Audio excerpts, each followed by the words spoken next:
Jawan Seider walked into the running backs room at Notre Dame with the kind of quiet confidence that signals a coach who knows exactly how to connect with players before he ever teaches them a single drill. His first request wasn't a lecture or a breakdown of film. It was an assignment. He wanted each back, Jeremiah Love, Jadarian Price, Anais Williams, to identify the weaknesses in their own game, 3 to 5 blind spots, big or small, obvious or invisible. The only rule, they had to be honest. Honesty was non-negotiable for Seider because growth, in his mind, starts with owning every flaw before anyone can fix it. In that moment, he wasn't just setting expectations. He was telling them that accountability would shape everything they did together. "You're only going to know your blind spots if you recognize them and you own them," he said, a line that echoed far beyond that room. And in a way, that same message applies to Marcus Freeman. The head coach has spent 3 years reshaping Notre Dame in his image, learning how to lead a program that demands excellence at every corner, every minute, every decision. The process hasn't been clean or easy. Freeman inherited staff pieces that never truly felt like his. Tommy Rees and Harry Highstand were elite coaches, but they were holdover fixtures from a previous era. Chancey Stuckey was a gamble. Brian Mason was a perfect fit, but only briefly. Slowly, steadily, Freeman replaced every piece with one he hand-picked. Mike Denbrock, Joe Rudolph, Mike Brown, Marty Biaggi, coaches who fit the culture he envisioned rather than the culture he inherited.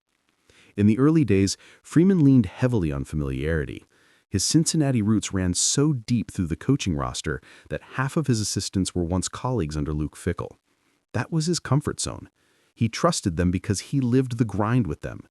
He knew exactly how they communicated, coached, and responded when the room grew tense and the margins shrank thin.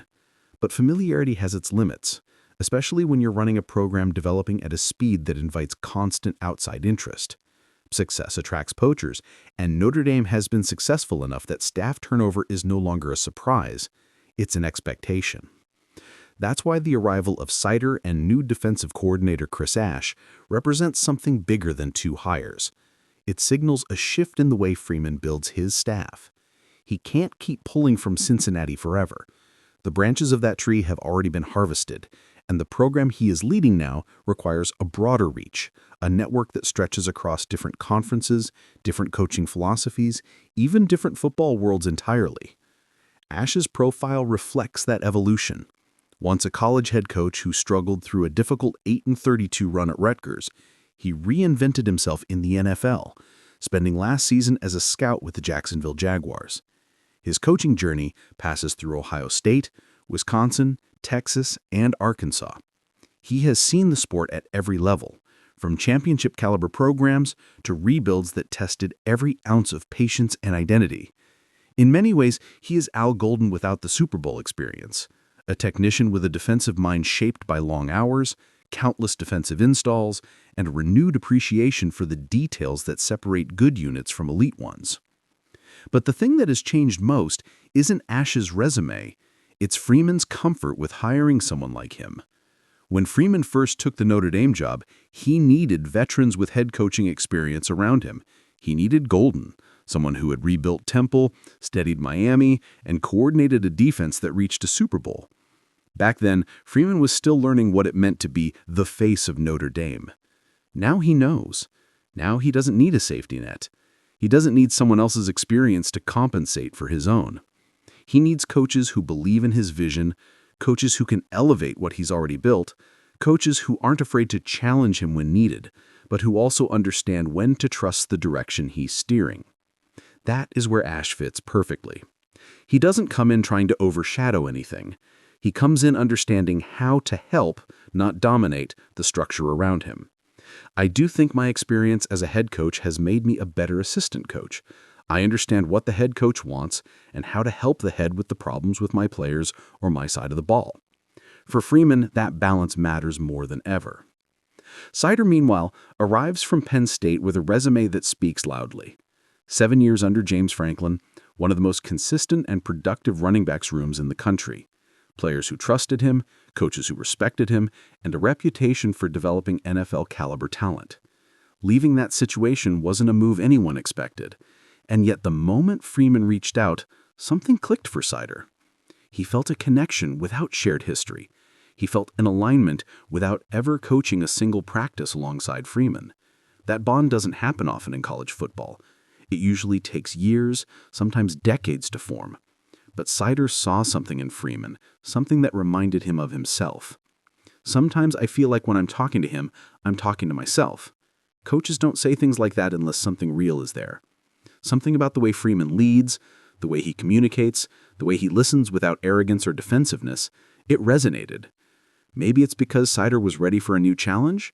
Maybe it's because Notre Dame carries a weight and mystique few programs can match. Or maybe it's because Freeman has become the kind of coach other coaches want to follow. And that might be the most revealing part of all. Notre Dame has always been a bucket list destination for players and fans, but it wasn't always that for coaches. The expectations are heavy, the spotlight is relentless, the schedule is brutal, the academic landscape is demanding. Every mistake is examined under a microscope. Yet coaches like Seider and Ash didn't hesitate. When Freeman called, they answered. When they visited campus, they didn't need recruiting speeches. When they spoke to players, they sensed something genuine, an atmosphere not built on slogans or scripted messaging, but on culture, connection, and accountability. Freeman picked Seider up from the airport himself. Head coaches at major programs don't do that often. But this wasn't a formality. It was Freeman saying without saying it, "You matter. What we're building matters. You're not just filling a role, you're becoming part of something bigger." Ash didn't reach out to Joe Rudolph, even though they worked together at Wisconsin. He wanted to hear from Freeman directly, because the vision mattered more than any resume reference. And yes, none of this guarantees success. Coaching staffs don't always gel, even with impeccable credentials and clear chemistry. Football is too messy and unpredictable for promises. But there was a feeling around Notre Dame's last staff, a sense of rhythm and trust that helped propel the team to its national championship run. That energy doesn't come easily, and replacing it requires more than just simply hiring big names. It requires understanding what made that group work. It requires seeing the blind spots before they become real weaknesses. It requires a head coach willing to evolve, willing to expand, willing to take chances outside his old comfort zone. Freeman has earned the benefit of the doubt because every major decision he made last season paid off. The fake punt, the depth chart changes, the bounce back after losing to Northern Illinois. His instincts have sharpened, his confidence strengthened, his identity more defined, and these staff hires feel like another extension of that growth. Seider summarized it best when explaining his decision. It was Notre Dame, it was Marcus Freeman. That is the clearest sign of how far Freeman has come. Coaches aren't joining him because of tradition or facilities or branding. They're joining because of him, because of the standard he sets, the relationships he builds, the honesty he demands, the vision he represents. Now, Notre Dame stands in a place where the head coach isn't just managing the program, he is the gravitational pull anchoring it. The sport is changing fast. Staff turnover will continue.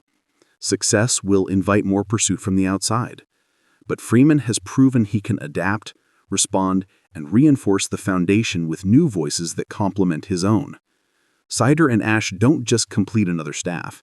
They signal a new chapter, one built on broader reach, deeper trust, and a belief that Notre Dame's ceiling hasn't been touched yet. And if the program's trajectory says anything, Freeman has found the right people to help continue climbing, slowly filling every blind spot with clarity, conviction, and purpose.